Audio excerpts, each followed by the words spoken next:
Gawa muna tayo ng chicken cheese puffs. Ayan, nagiling na ako ng manok. Tapos harina. Mix natin dyan. Asin. Paminta. Garlic powder na laging nabubuo pagdating ng panahon, kaya dudurugin pa natin yan. Yan, durog na ang garlic ng powder. Lagyan natin. Haluin na natin ang kamay. Sa pamamagitan ng kamay, haluin. Kamay na may gloves. Siyempre dapat malinis lang kayo pagkain. Para naman hindi masuya yung mga customer mo pa. Tsaka pa nakita na, ay malinis na magkain. Hindi, dadami yung customer mo. Halu-haluin. Tapos i-portion ng 30 grams. Tapalan ng papalamanan pa natin ito ng cheese.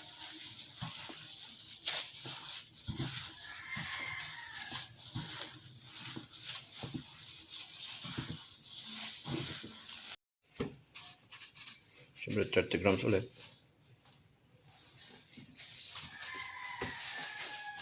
Paplat pa natin yan. Kasi papalamanan ng cheese.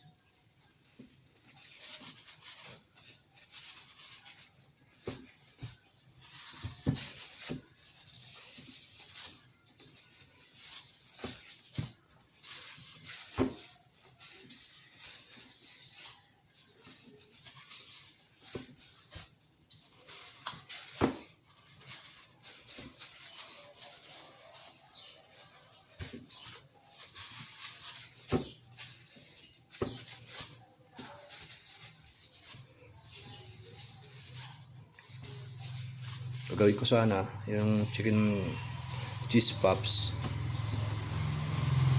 papalaman lang doon sa yung cheese, kaso siyempre pag pinarito mo matagal. Tsaka paano mo mapalamanan yun, hiwain mo yung gitna, mas maproseso, mas matagal.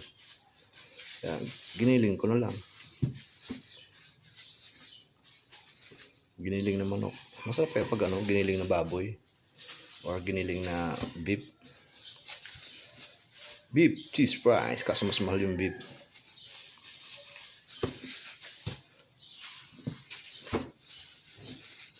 Una ko dito 800 sa sa 1 kilo. Mahal kasi yung cheese. Ay, yung nagpamahal dito yung cheese, mas mahal pa sa manok.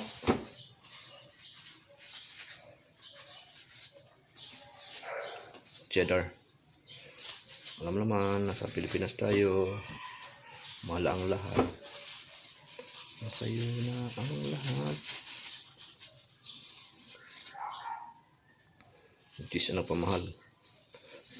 Sa lahat ng ingredients, manok, paminta, asin, harina, mas mahal pa yung presyo ng cheese pag pinag-combine mo lahat.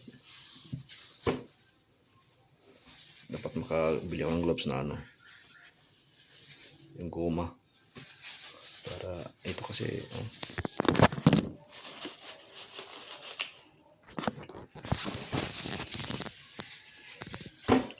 para maayos gamitin ba.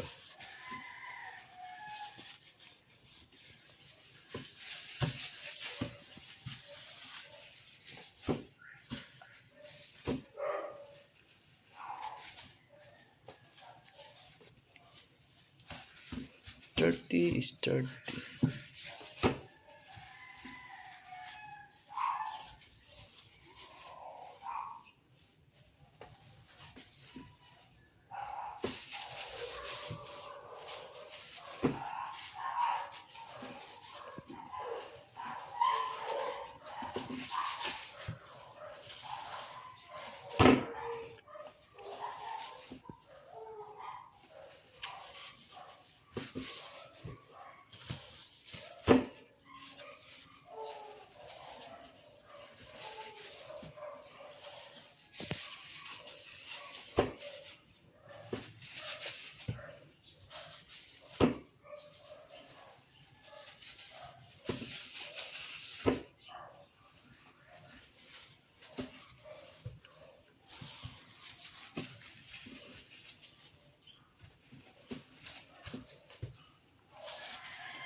Natin ang cheddar cheese.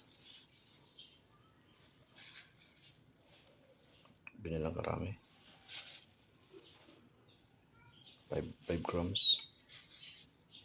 Okay, 5 grams.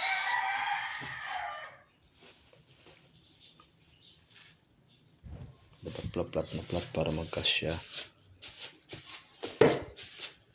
Kasi bumbuhin pa natin yan eh. Pag di mo kasi pinalaman, matutunaw siya sa labas.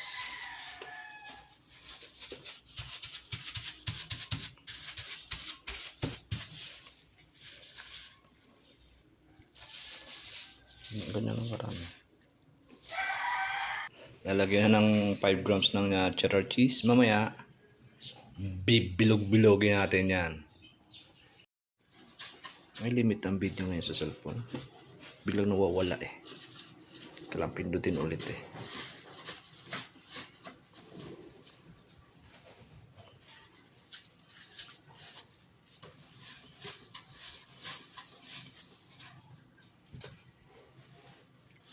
Siyempre pag maalat, problem.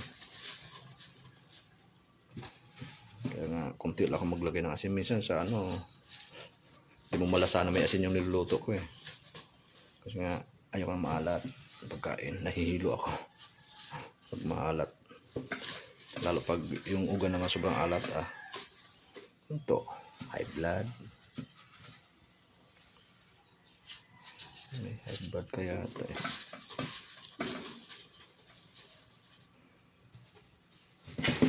Huwag natin siksikin, baka magkadikit-dikit.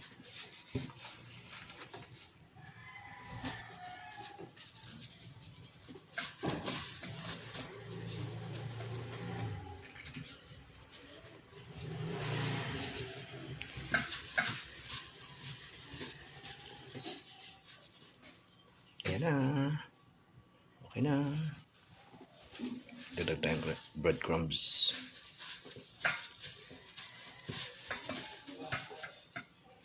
Para coat na coat ba?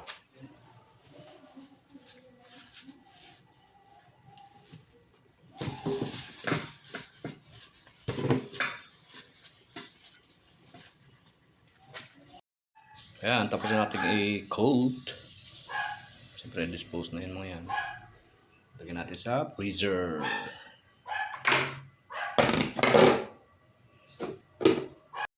Dapat yung oil 350. Lutong-luto talaga. 300 to 350. Ganyan.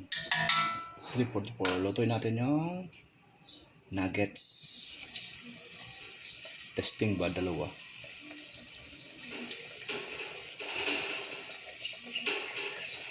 Sabihin natin yung chicken pops.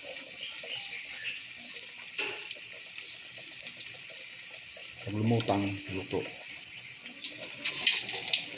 Kakainin natin yan, tanghalian.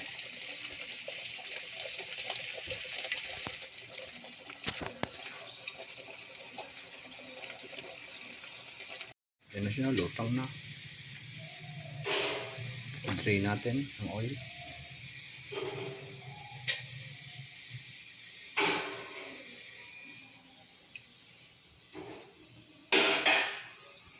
Tada! Yan ang ulam natin. Titesting natin yan. Yung bilog, yan yung chicken cheese pops. Tapos itong medyo square, medyo kwadrado. Yan yung nuggets. Kumuha ko ng barbecue sauce tsaka chili sauce. Let's eat.